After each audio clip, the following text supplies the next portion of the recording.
اللهم صل على سيدنا محمد يا رب صل وسلم دائما أبدا على حبيبك. ان للمتقین عند ربهم جنات النعیم. فرمایا یہ باغ کا واقعہ ہے نا.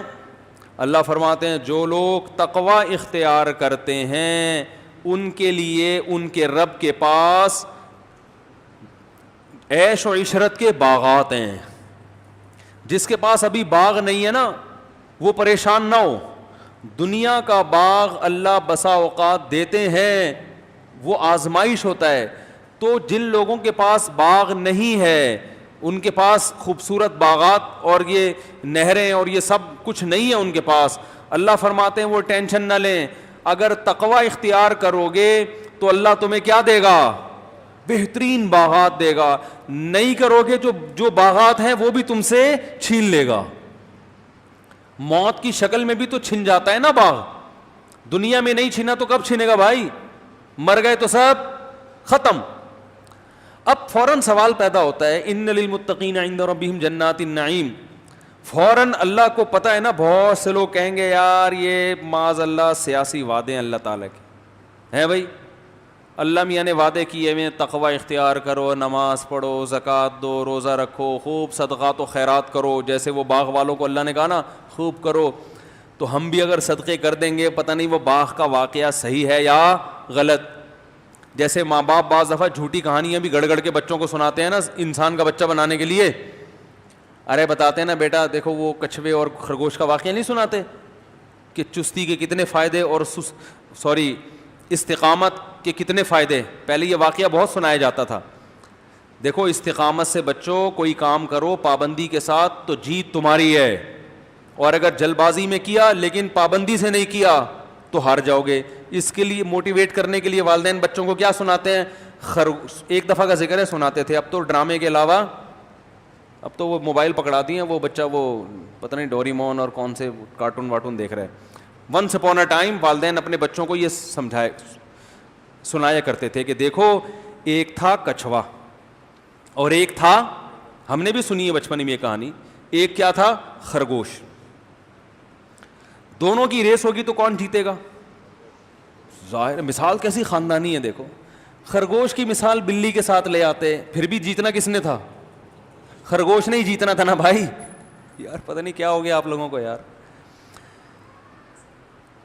جیتنا کس نے تھا؟ خرگوش نہیں. خرگوش کی مثال اگر لے آتے کتے کے ساتھ تو بھی جیتنا کس نے تھا؟ خرگوش نے, کیونکہ خرگوش کی اسپیڈ کتے سے کیا ہے؟ بہرحال زیادہ ہے. تو یہ جو جنگلوں میں خرگوش کا شکار کرتے ہیں نا آگے جال وال لگا کے, بھاگ کے نہیں پکڑتے خرگوش کو, ان کو پتہ ہے ایک چھلانگ لگائے گا مارکیٹ سے شارٹ, وہ آگے جال وال لگا دیتے ہیں یا ڈرا دیتے ہیں اس کو, وہ سہم کے کھڑا ہو جاتا ہے. تو سب سے تیز رفتار جانور کو مقابلہ کروایا جا رہا ہے سب سے سست ترین, جس کو چلنے کے علاوہ دنیا کا ہر کام آتا ہے. چلتا ایسا ہے آدمی کہتا ہے تو بیٹھا ہی رہتا تو زیادہ اچھا. اس تکلف کی تجھے ضرورت کیا تھی؟ بلا وجہ یہاں سے وہاں جا رہا ہے. کیونکہ عمر بہت لمبی ہے نا تو اس لیے اس کو جلدی نہیں ہے کسی کام کی, اور اس کو ویسے ہی اتنا بڑا خول ہے اس کو بھاگنے کی ضرورت ہی نہیں ہے. خرگوش کو تو پکڑائی میں آ گیا تو بیچارہ خوف سے مر جاتا ہے, یوں گردن مروڑو مر جائے گا. کچھوا پکڑائی میں آگے بھی کیا کر لو گے آپ اس کا؟ وہ خول کے نیچے دب جائے گا اور زبان چڑھائے گا, بولے گا کر لے کیا کرنا ہے. آپ ہاتھی پہ کو لا کے اس پہ کھڑا کر دو گے, وہ کہے گا میری صحت پہ اثر نہیں پڑا. تو کیسی پیاری مثال ہے کہ بیٹا ماں باپ بچوں کو بتایا کرتے تھے, بچوں ایک تھا, بولتے آپ بھی بچے ہی ہو نا, ہم سب بچے ہیں, ایک تھا خرگوش, اس کی ریسنگ تھی کس کے ساتھ؟ کچھوے کے ساتھ. بچہ ایک دم ویسے ہی اچھل جائے گا, ہاں کوئی مقابلے کا تک بنتا ہے کیا؟ کتنی سبق والی مثال ہے نا, فائدہ تو بچے کو ہو رہا ہے نا بھائی. وہ یہ دیکھا جاتا تھا مثال صحیح ہو غلط ہو, فائدہ بچے کو موٹیویٹ کرنا مقصد ہے, وہ تو ہو رہا ہے نا موٹیویٹ. وہ ایک نے شعر کا بڑا زبردست, دوسرے نے اس کے جواب میں ایک اور شعر کا, لیکن وہ وزن ہی نہیں بن رہا تھا. اس نے کہا یہ تو شعر نہیں, اس نے کہا جو بھی یہ بات سمجھ میں آ گئی کہ نہیں آ گئی ہے, ٹھیک ہے. تو ایک تھا خرگوش, اس کا مقابلہ کس کے ساتھ تھا؟ کچھوے کے ساتھ. تو بچہ یہ سن کے ہی حیران ہوگا, ابو کوئی تک بنتی نہیں ہے بھائی. لیکن جب ریسنگ شروع ہوئی ہے, خرگوش اس گھمنڈ میں تھا کہ مجھ سے بلی نہیں جیت سکتی, مجھ سے کتا نہیں جیت سکتا ہے بھائی, لوگ میرے پیچھے جنگلوں میں بھاگتے ہیں, مجھے پکڑ نہیں سکے آج تک, یہ کمبخت کچھوا یہ کیا جیتے گا. اسی گھمنڈ نے اس خرگوش کو کیا کر دیا؟ ہرا دیا. تو پہلا سبق کیا ملا؟ تکبر اور اترانا بری اچھی چیز نہیں ہے. دوسرا, اس گھمنڈ کی وجہ سے وہ سست پڑ گیا. اس نے کہا میں ابھی سے بھاگ کے لائن کراس کرنے کی کیا ضرورت ہے, ابھی آرام کرو. سو گیا آرام سے. وہ کچھوا بیچارہ, اچھا کچھوا احساس کمتری کا شکار نہیں ہوا. کچھوے نے کہا, کچھوا یہ سوچ سکتا تھا نا کہ بھئی میں اس سے مقابلہ کر نہیں سکتا, تو مجھے چل کے اپنی انرجی ضائع کرنے کی ضرورت کیا, پڑے رہو آرام سے. کچھوے نے کہا نہیں بھائی, جو ہو سکتا ہے وہ کرو, نتیجہ کس پہ ڈال دو؟ اللہ پہ. تو دوسرا سبق کیا ملا بچے کو؟ کہ بھائی جو آپ سے ہو سکتا ہے وہ کرو, نتیجہ کس پہ ڈال دو؟ اللہ پہ. جو آپ سے ہو سکتا ہے وہ کرو, پھر اللہ سے دعا مانگو تو قبول ہوتی ہے. یہ بھی ایک سبق ملا. پھر کچھوے نے ہمت نہیں ہاری, چلنا شروع ہوا, بھاگ رہا ہے. وہ بیچارہ کتنا بھاگے گا. اور خرگوش کیا کر رہا ہے؟ کبھی آرام کر رہا ہے کہ تھوڑا سا آگے چل کے, کبھی جھاڑیوں میں کلا بازیاں کھا رہا ہے, کبھی بل بنا رہا ہے, کبھی جو ہے نا شادی کی فکر میں لگا ہوا ہے مختلف چیزوں میں لگا ہوا ہے. اور کچھوا بالآخر سلولی چلتے چلتے بالآخر لائن کو کراس کر جاتا. تو اس سے بڑا سبق بچوں کو یہ بتایا جاتا تھا کہ بھائی تھوڑا کام ہو پابندی کے ساتھ ہو, یہ بہتر ہے اس کام سے کہ جو زیادہ ہو مگر کنٹینیو نہ ہو. استقامت, تھوڑی تھوڑی کچھ بھی سیکھنا ہے, روزانہ تھوڑا تھوڑا سیکھتے رہیں. آپ روزانہ یاد کر لیں قرآن کی ایک آیت, 8-10 سال کے بعد آپ حافظ ہوگے کہ نہیں ہوگے؟ ایک آیت یاد کر لو, 8-10 سال کے بعد آپ کیا ہوگے؟ حافظ ہوگے. آپ روزانہ ایک شعر یاد کر لو, ایک شعر صرف, 5-6 سال کے بعد آپ خود بہت بڑے شاعر بن چکے ہوگے, بہت بڑے. اردو زبان پہ آپ کو ایسا عبور ہوگا کہ مرزا غالب کے خاندان کے لگو گے آپ. عبداللہ ابن المبارک رحمہ اللہ تعالی بہت بڑے محدث تھے, امام ابو حنیفہ کے شاگرد تھے, اور بڑے محدث اور فقیہ, پوری دنیا میں ان کا بڑے احترام سے نام لیا جاتا ہے. تو یہ بہت بڑے ادیب بھی تھے, عربی بلاغت کے نا بڑے شاعر تھے. انہوں نے جہاد پہ بھی نظمیں, یہ جو ہے نا یا عابد الحرمین لو ابصرتنا لعلمت انک بالعبادۃ تلعب ریح العبیر لکم ونحن عبیرنا رہج السنابک والغبار الاطیب. حرم میں ایک عبادت کیا کرتے تھے فضیل ابن عیاض, وہ ان کے دوست تھے, وہ بڑے عبادت گزار تھے, 24 گھنٹے حرم میں ہی رہتے تھے. اور یہ محاذوں پہ, یہ کہاں رہتے تھے؟ انہوں نے اپنے ٹائم کو نا 3 حصوں میں ڈیوائڈ کیا ہوا تھا. 4 مہینے یہ میدان جنگ میں رہتے, عبداللہ بن مبارک 4 مہینے یہ علم حاصل کرنے میں لگے رہتے تھے, اور 4 مہینے کمانے میں, بزنس. مسلمانوں نے یاد رکھو ملازمتیں نہیں کی ہیں. کماؤ پوت آدمی 4 مہینے لگا سکتا ہے تبلیغ میں یا کہیں بھی.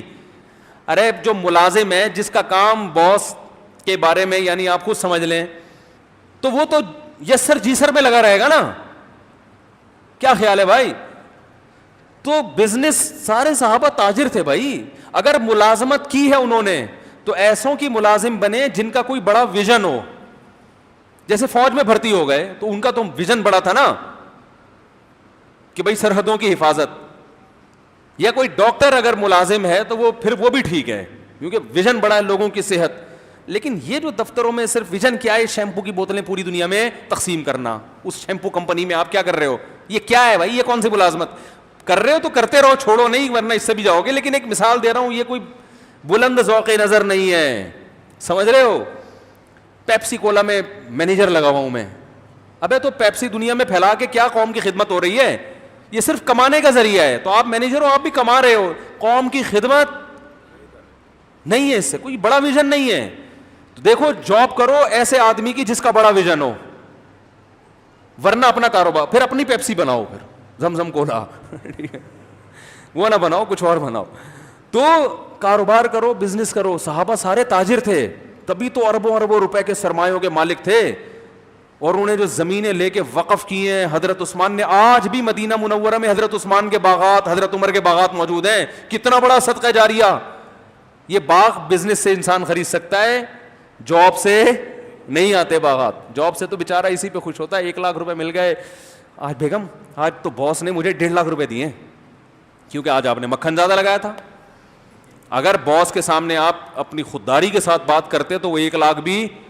کتنا آفیسز میں مکھن گیری چل رہی ہے, ہم نے بھی دنیا کا کچھ ماحول دیکھا ہے. باس کے سامنے یسر یسر باہر نکل کے اسی کو گالیاں دے رہے ہوں گے. تو صحابہ تاجر تھے. عبداللہ ابن مبارک رحمہ اللہ, ہم تو جتنے صحابہ کو تابعین, امام ابو حنیفہ تاجر تھے بھائی, جہاز چلتے تھے ان کے سمندر میں, تبھی تو بے فکر ہو کے پھر دین کا کام کیا ہے کہ معاش سے کیا ہو گئے, بے فکر. امام ابو حنیفہ کے سب سے قریب ترین شاگرد ہیں امام ابو یوسف, جن کے خلاف انجینئر نے بہت بکواس کی ہے. جتنے بھی ہمارے بڑے بڑے اسلاف ہیں نا, جن کو پوری دنیا مانتی ہے, اس نے سب کو مشکوک کر دیا ہے. تو امام ابو یوسف رحمہ اللہ تھے غریب, لیکن تھے بڑے باصلاحیت. میں تجارت کا فائدہ بتا رہا ہوں, تجارت کا. امام ابو یوسف تھے غریب خاندان کے, اور ان کی والدہ اور ان کے خاندان کے لوگ بیچارے کپڑے دھو دھو کے جو ہے نا کمایا کرتے تھے. تو ان کی والدہ نے انہیں کسی دھوبی کے ساتھ بٹھا دیا, ٹھیک ہے نا, کہ اس کے ساتھ کیا کرو, کپڑے دھویا کرو. یہ تھے بڑے ذہین. تو امام ابو حنیفہ کی مجلس میں جب گئے, علم پڑھا ان سے, اور پھر استاذ اور شاگرد کا مکالمہ ہوا, تو امام ابو حنیفہ کو اندازہ ہو گیا کہ یہ مینٹل اپروچ ان کی بہت اونچی ہے اور یہ بہت کام کر سکتے ہیں دنیا میں. اب جب امام حنیفہ کے پاس آ کے بیٹھنا شروع کیا تو ان کی ماں کو پریشانی, گھر میں کما کے کھلائے گا کون ہے بھائی, کما کے کھلائے گا کون. تو امام حنیفہ کے پاس آئیں, کہنے لگی بھائی میرا بچہ مجھے حوالے کرو, اس کو مولوی بنا رہے ہو, ہم نے کمانا بھی ہے, اس کو میں نے لگایا تھا وہاں, یعقوب نام تھا آپ کا. تو امام ابو حنیفہ نے بتایا اس بچے کو میرے پاس چھوڑ دو, اس کو میں روغن پستہ میں فالودہ کھانے کا ہنر سکھا رہا ہوں. اس زمانے کی بادشاہوں کی ڈش ہوتی تھی, پستے کے تیل میں نا, روغن میں فالودہ بادشاہ لوگ کھایا کرتے تھے. کہہ رہا میں ایسا ہنر سکھا رہا ہوں, کل یہ روغن پستہ میں, بولو بھائی, فالودہ. امام ابو یوسف نے یہ واقعہ پتہ ہے کب سنایا, کہ بادشاہ نے ان کو بلایا تھا اور بادشاہ نے کہا آج میں وہ ڈش کھلاؤں گا جو ہماری شاہی ڈش ہے, اور روغن پستہ میں فالودہ بنا کے بادشاہ نے آپ کے سامنے رکھا. سمجھ رہے ہو نا, علم کی وجہ سے ترقی ملی تھی ان کو. جب علم ہوتا, کوئی صلاحیت ہوتی ہے تو انسان کی اپروچ اوپر تک بھی پہنچتی ہے نا بھائی. اس زمانے میں تو حکومت کی ضرورت تھی نا, علماء بھی, ڈاکٹر بھی, جیسے آج بھی جتنے بڑے لوگ ہیں حکومت خود ان کو بلاتی ہے. تو اتنا علم تھا کہ لوگ آپ کی اتنا سنتے تھے کہ بادشاہ خود آپ کا محتاج ہو گیا تھا. تو ایک دن بادشاہ نے بلا کے آپ کی دعوت کی. یہ جو لوگ کہتے ہیں نا بادشاہوں کے پاس جانا برا ہے, ایسا نہیں ہے. اگر اچھی نیت سے انسان جائے کہ ان کو راہ راست پر لے کر آئے گا, تو ہمارے بہت سارے اسلاف سے یہ ثابت ہے, بہت سارے. یوسف علیہ السلام نہیں, بادشاہ نے جیسے ہی بلایا تھا گئے تھے, اور پھر آپ کو بادشاہت بھی ملی. تو بادشاہ نے کہا ایسی ڈش کھلاؤں گا بڑی خاندانی, ٹھیک ہے نا, جو ہم لوگ کھایا کرتے ہیں, اور روغن پستہ میں اس نے فالودہ بنا کے آپ کے سامنے رکھا. تو ان کو اپنا وہ واقعہ یاد آ گیا کہ میرے استاذ ابو حنیفہ نے کہا تھا میری ماں سے کہ یہ بچے کو ایسا علم سکھا رہا ہوں کہ کل کہ یہ روغن پستہ میں کیا کھائے گا. امام حنیفہ نے بھی دیکھو کیسا اشارہ دیا نا, اشارہ دے دیا. تو وہ کیا تھا, وہ ساری کفالت امام حنیفہ نے اپنے ذمے لے لی کہ بھائی معاش سے بے فکر کر دیا کہ میں اس کا خرچہ کون اٹھائے گا. اور ان کی ماں کو بھی تسلی دے دی کہ آپ معاش کی فکر چھوڑ دو. تجارت تھی نا, سمندر میں جہاز چلتے تھے, نہیں ہوتے تو وہ بھی امام صاحب کہتے اچھا میں آفس فون کرتا ہوں, باس سے کہتا ہوں کوئی تنخواہ بڑھا دو, ایک بچہ میرے پاس آیا پڑھنے کے لیے, تو تھوڑا سا اس کا بھی کرنا ہے, اس کی ماں کا بھی خیال کرنا ہے. باس کہتا پہلے ادھر آؤ بھائی, روغن پستے اور فالودے کھانے کے خیالات پیدا ہو رہے ہیں, باتیں روغن پستہ اور فالودہ کی, ادھر بیٹھو. وہ آیا ہوا ہے, ٹھیک ہے نا, کسٹمر آیا ہوا ہے, پہلے اسے ڈیل کرو جا کے. وہ نہ خود ابو حنیفہ بنتے اور نہ امام ابو یوسف بنتے. ہمارے فرمایا کرتے امام ابو یوسف اگر وہی دھوبی گھاٹ پہ ہی جاتے رہتے تو ابو یوسف نہ ہوتے, یعقوب ہوتے. پھر لوگ کہتے او یعقوبہ, حضرت تو پھر نقل اتارتے تھے, ایسے بلاتے او یعقوب ادھر آ. تو ابو حنیفہ نے کیا بنا دیا ان کو. پھر انہی کے شاگردوں میں امام محمد, جو امام حنیفہ کے بھی شاگرد ہیں, اور امام ابو یوسف سے بھی انہوں نے بہت کچھ علم حاصل کیا. پھر امام محمد کے شاگرد امام شافعی. امام شافعی کہتے ہیں کہ اگر محمد نہ ہوتے, امام محمد جو ابو حنیفہ کے شاگرد ہیں, کنت کسائر الناس, ایک عام آدمی ہوتا. تو امام ابو حنیفہ کا امام شافعی پر بھی احسان ہے. امام شافعی کو شافعی بنانے والے کون ہیں؟ ابو حنیفہ. اس لیے کہ انہوں نے محمد کو, امام محمد کو تیار کیا, اور امام محمد نے کس کو؟ امام شافعی. وہ کہتے ہیں میں نے اونٹ کے, جو اونٹ کا بوجھ ہے نا, اتنی کتابیں میں نے امام محمد سے پڑھی ہیں. اتنی کتابیں میں نے کس سے پڑھی ہیں؟ امام شافعی کہتے ہیں امام محمد سے. اور کہتے ہیں میں نے بھاری جسم والوں میں امام محمد جیسا ذہین نہیں دیکھا. ورنہ تو موٹے جسم کے لوگ اکثر کن ذہن ہوتے ہیں نا, باریک پھرتیلے ہوتے ہیں. کہتے ہیں میں نے بھاری جسم والوں میں ان سے زیادہ ذہین نہیں دیکھا. تو یہ تجارت کی برکت تھی کہ کہاں تک اثرات گئے ہیں. تو میں بات کیا کر رہا تھا, جلدی بتاؤ, جلدی سے بات کو سمیٹ کے ختم کروں میں. کہاں یہ تجارت پہ کہاں سے آ گیا؟ ایک تو یار آپ لوگ کیا ہو گیا آپ لوگ, ارے یہ تجارت پہ کہاں سے آیا؟ باغ والوں کا تو تھا یار. یہ خاص بات چل رہی تھی جس پہ میں یہاں آیا ہوں. عبداللہ ابن مبارک کی بات چل رہی تھی, جزاک اللہ. تو عبداللہ ابن مبارک رحمہ اللہ تعالی 4 مہینے پیسہ کماتے تھے تجارت کے ذریعے. وہ اتنا بزنس ہو جاتا تھا کہ باقی 8 مہینے گھر میں راشن ڈال دیا. 4 مہینے صرف علم حاصل کرتے تھے, ٹھیک ہے نا, مزید اپنے آپ کو نکھارنے کے لیے. اور 4 مہینے بارڈر پہ لڑائیوں میں, جنگوں میں. تو انہوں نے شعر لکھ کے بھیجا امام حرم کو, جو عابد الحرمین تھے. حرم کے امام تو نہیں تھے, حرم میں 24 گھنٹے رہتے تھے. یا عابد الحرمین لو ابصرتنا لعلمت انک بالعبادۃ تلعب.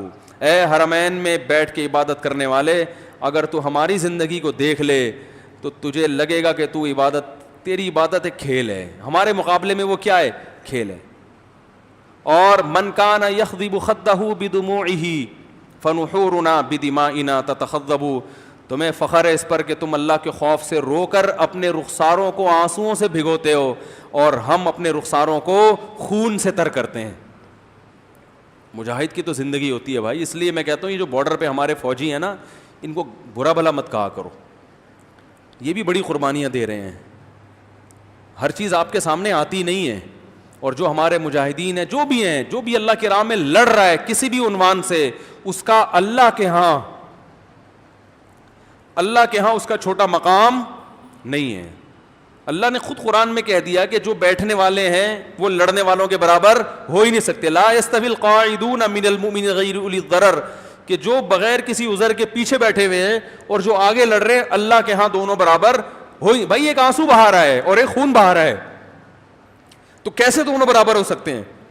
تو اب یہ جو عبداللہ بن مبارک تھے انہوں نے شاعری لکھی.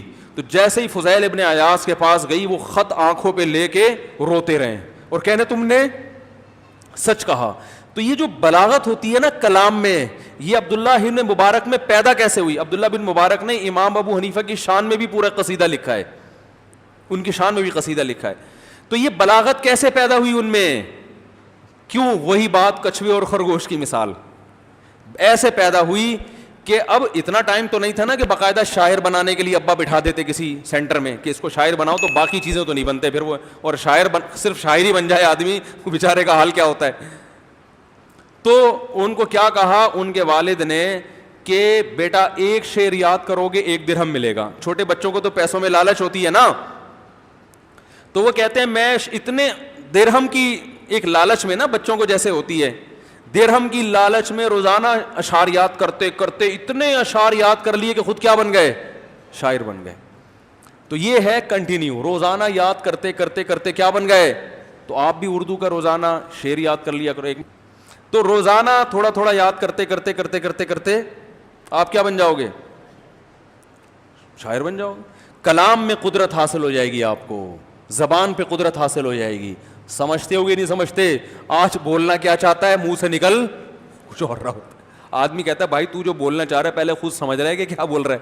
یہی تو پرابلم ہے, یہی تو قیامت ہے کہ بولتے کچھ ہیں نکلتا اچھا محترم کی اردو بڑی خاندانی ہے، یہ جو جن کی قیامت ہے نا، اور کچھ ہونا ہو اردو ٹائٹ ہے، یہ بتا رہا ہوں، اردو پہ کنٹرول بہت ہے. تو باقی چیزوں کا میں نہیں کہہ رہا اردو خاندانی ہے. تو ایک ملفوظ رہ گیا تو پھر زندہ ہو کے آ گیا، اس کا موقع تلاش کر رہا ہوں. وہ ایک ولید نہیں موٹا سا لڑکا یہاں پہ، وہ جس دن مجھے نظر آیا نا تو پھر میں اسے کہوں گا تو پھر آ گیا جوان. کیا ہے وہ ملفوظ، کیا ہے پورا؟ آ گیا تو جوان ہو کے. اس کا میں انتظار کر رہا ہوں. وہ ولید نہیں ہمارا جو بڑا خدمت گزار موٹا سا لڑکا تھا یہاں، وہ پتہ نہیں اتنے دیر سے غائب ہے. تو میں انتظار کر رہا ہوں جس دن وہ نظر آیا تو میں کہوں گا آ گیا تو جوان ہو کے. یہ والا ملفوظ رہ گیا، باقی سارے نمٹا دیے ہم نے الحمدللہ. ایسا ہی ہے نا، باقی سارے نمٹ گئے نا. تو خیر کیا بات چل رہی تھی؟ ہاں، تو وہ عبداللہ بن مبارک نے جیسے روزانہ تھوڑا تھوڑا نا، تو کچھوے اور خرگوش کی مثال سے یہ سمجھایا جاتا تھا کہ جو کنٹینیو جو کام ہوتا ہے بے شک تھوڑا ہو، اس کا فائدہ زیادہ ہوتا ہے جذبات سے. جذباتی لوگ کبھی بھی کامیاب نہیں ہوتے. تو میں یہ کہہ رہا تھا کہ پہلے والدین اپنی اولادوں کو فرضی قصے بھی سنایا کرتے تھے. تو یہ بات کہاں سے آئی تھی؟ یہ بات کہاں سے چلی تھی یار؟ ہے صدقات کی استقامت پہ نہیں، یہ واقعہ ہے تجارت پہ تو ملتا ہے، سود پہ نہیں. یہ پھر وہ سارا پھر میں بعد میں کبھی سنتا ہوں بیان تو مجھے یاد آتا ہے بھئی یہ یہاں سے شروع کیا تھا. تو اصل بات تو خیر یہ چل رہی تھی کہ اللہ تعالیٰ نے ان للمتقین عند ربہم جنات النعیم، اللہ فرماتے ہیں. ہاں اب یاد آ گیا. تو میں یہ کہہ رہا تھا کہ جیسے والدین اپنے بچوں کو سیدھے راستے پہ چلانے کے لیے فرضی قصے بھی سناتے ہیں، تو ہمیں یہ وہم ہو سکتا ہے، شیطان وہم ڈال سکتا ہے کہ اللہ نے ہمیں انشاءاللہ کی ویلیو بیان کرنے کے لیے کہ اللہ سے ہوتا ہے، اللہ کے غیر سے نہیں ہوتا، اور یہ بتانے کے لیے کہ کنجوسی اچھی چیز نہیں ہے، مال کو ہلاک کر دیتی ہے.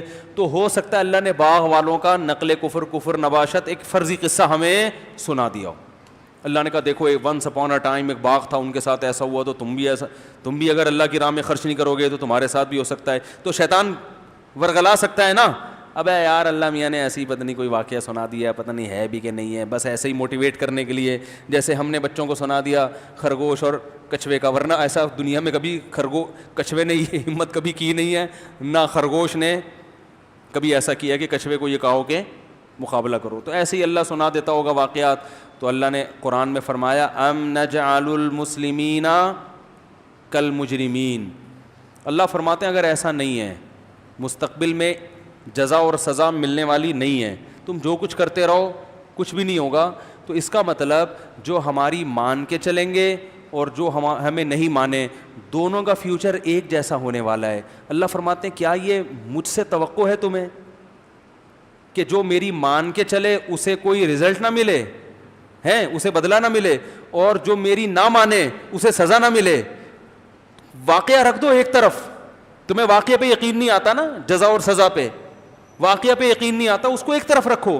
ویسے عقل سے پوچھو کیا یہ ممکن ہے کہ اللہ کھلا رہا ہے سب کو، کچھ ایسے ظالم ہیں دنیا میں قتل و غارت کر رہے ہیں، یتیموں کا مال کھا رہے ہیں، بیواؤں پہ ظلم کر رہے ہیں، اور شرک کر رہے ہیں اللہ کے ساتھ، بڑے بڑے جرائم کر رہے ہیں، مر کے مٹی ہو کے وہ بھی ختم، اور جو ہمارے لیے لڑ رہے ہیں، رخساروں پہ خون بہا رہے ہیں، ہمارے خوف سے راتوں کو اٹھ کے روتے ہیں، یتیموں کو کھلاتے ہیں، ایسے بڑے بڑے صدقات و خیرات کے چھکے لگاتے ہیں کہ دائیں ہاتھ سے دیں تو بائیں کو بھی پتہ نہ چلے، اتنی ہمارے لیے قربانیاں دے رہے ہیں، اور وہ بھی مر کے مٹی ہو کے ختم. ام نجعل المسلمین کالمجرمین، کیا جرم کرنے والے اور جرم سے بچنے والے دونوں کا فیوچر ایک جیسا ہوگا؟ کیا یہ پاسبل ہے؟ ہم سے یہ توقع لگا کے بیٹھے ہوئے ہو.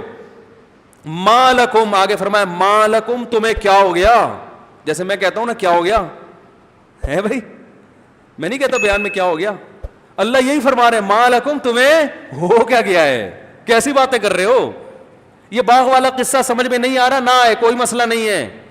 تم فرض کر رہے ہو پتہ نہیں اللہ نے فرضی واقعہ سنا دیا، اتنی سینس تو ہونی چاہیے کہ اگر یہ واقعہ غلط ہے اور بالفرض قیامت قائم ہی نہیں ہوگی اور کوئی جزا اور سزا ہے ہی نہیں، اس کا مطلب بھائی پھر تو جو گنڈے بدماش ہیں وہ زیادہ اچھے ہیں، پھر تو وہ کم از کم دنیا میں مزے تو اڑا لیتے ہیں نا.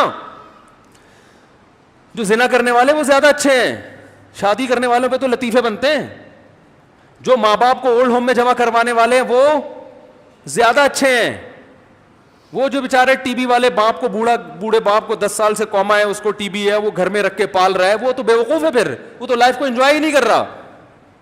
اگر اس کو اس کا بدلہ ہی نہیں مل رہا, باپ کی خدمت کا, ماں کی خدمت کا, بہنوں کے ساتھ حسن سلوک کا, بیوی کے حقوق ادا کرنے کا, بچوں کی تربیت کرنے کا, خود بھی برائی سے بچنے کا, لوگوں کو بھی برائی سے روکنے کا, دنیا میں تو ہر ایک کو بدلہ نہیں ملتا. تو باغ والا ایک واقعہ ہو گیا نا, ورنہ تو ہزاروں لاکھوں باغ ہیں جو صدقہ نہیں کرتے, عشر بھی نہیں نکالتے, مگر ان کے باغوں کو کچھ بھی نہیں ہوتا. تو اصل تو آخرت ہے. اللہ فرماتے ہیں یہ تو ایک واقعہ تھا, ہر ایک کے ساتھ ایسا نہیں ہوتا.